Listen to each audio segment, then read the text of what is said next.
my doing a figure, Marva me the fame. It's knowledge here go,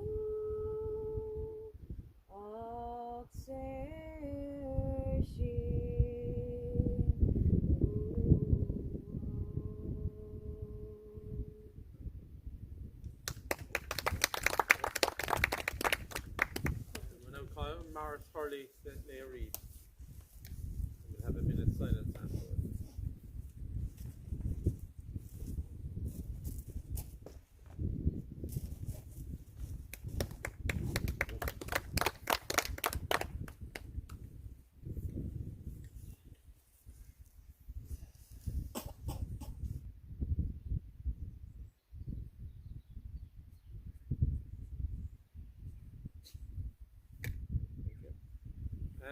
I suppose the background to today's commemoration was the IRA had carried out an attack on Kilbrittain RAC barracks on the 15th of January, and 2 weeks beforehand, just before Christmas, they had also carried out another attack on Kilbrittain RAC barracks, and in both attempts mines had failed to explode. And after the first attempt, the British Army had come in and they had kind of set up tighter security. They'd put 4 foot of barbed wire all around the RAC barracks. They had kind of covered it with sandbags and stuff like that. And on the night of the 15th, the attack was led by Tom Barry and Charlie Hurley. Charlie Hurley would have been OC of 3rd West Cork Brigade, and Tom Barry was OC of the Flying Column. And it was an unsuccessful attack, and in the following days afterwards, the British Army would have come in all around here in Timoleague, Kilbrittain and places, and had begun a roundup of known volunteers. And in one incident, which Dermot will be details in a minute, that led to the death of Pádraig O'Donoghue. And also during that attack, afterwards, the British Army had carried out a number of reprisals in the Kilbrittain village, where they had burnt the local publican house and the local shop, which was owned by the family of Pádraig Crowley. He was another volunteer who was killed himself 3 weeks later. Kilbrittain would have been one of the most successful, not just the Kilbrittain area, but would include over here Ballynoe, Timoleague, Kilbrittain, Ballinspittle and Ballinaday.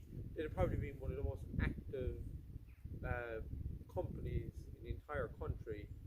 Kilbrittain had the highest number of deaths in Ireland for a volunteer company, and they had carried out, previous to that, they carried out 2 very successful raids on the local, there was a Coast Guard station, and in both cases, they went in the first time, they got, I think, about 10 rifles, and about 2 weeks again later, they had gone in again and raided it, and they got a significant number of rifles, and it was those rifles that really kind of funded, we said, 3rd West Cork Flying Column.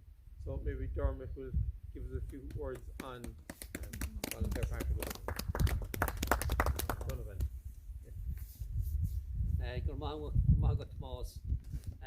Harda hamid ballahan sa haríist chun Comóradh a dhéanamh ómós a haspáint agus ar buíochas a thuairt de óglach Pádraig Donnabhán a dún bharíoch ar an ihe a réir sto céad bhíon ó hin. This morning, 100 years ago, the body of óglach Pádraig Donnabhán was found close to Ballincollig near Timoleague. His own father found the body. He had gone in search for Pád, as he was known, who had not returned home the previous evening.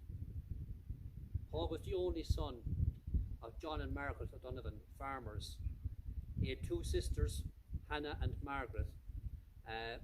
Pád was just 21 years old, a single man, when he was murdered, his young life taken from him and taken from his family because he stood for the freedom of Ireland. O'Donoghue was a member of the local Timoleague Company Bandit Battalion of the No. 3 Brigade IRA. He had joined it in October of 1917 at a time the strength of the local company was 60 volunteers. Pádraig was shot around 4 p.m. on the previous day, the 16th of January, but his body was still warm the following morning when his father found him, indicating that the Essex Regiment soldiers who shot him just abandoned him to die, and this was not unknown to have happened. Pádraig was shot either in the chest or the side, it's been described differently, while trying to scale a ditch in an attempt to escape. From the different accounts at the time, it's unclear whether Pádraig and his two comrades had been captured by the Essex. General Tom Barry said that they were. The Essex were doing a roundup at the time. Whether the Essex were doing a roundup or whether they just came upon the tree during the course of their roundabout is unclear. The tree ran to escape, or had they been detained beforehand, it's unsure. The two other volunteers, Paddy Deasy and Richard Collins, both managed to escape, although Collins was later, a couple of hours later, recaptured. This area has been very active, or was very active, at the time, and Donnabhán was central to many engagements with the enemy as a young man, including the attacks in Kilbrittain Barracks, and previously he'd been involved in the attack on Timoleague Barracks, and one incident where they arrested a number of British soldiers, the attack on Timoleague Castle and on Timoleague House. So he was a young man who stood up, stepped forward and joined volunteers when it was needed to be done, and this is why he was singled out. And I think typical of the military at the time, they didn't have a humanity really. They were happy to shoot a man and just leave him die unattended, and this has happened. This is not uncommon, so it's important, and I'm happy that we managed to find this grave today, so as to pay the respect due to this volunteer. And I hope we can continue to do this in the coming years for all those young men and women who had their lives taken in the fight for Irish freedom. Ar yesh raibh anam agus a mas léach gael go raibh sin.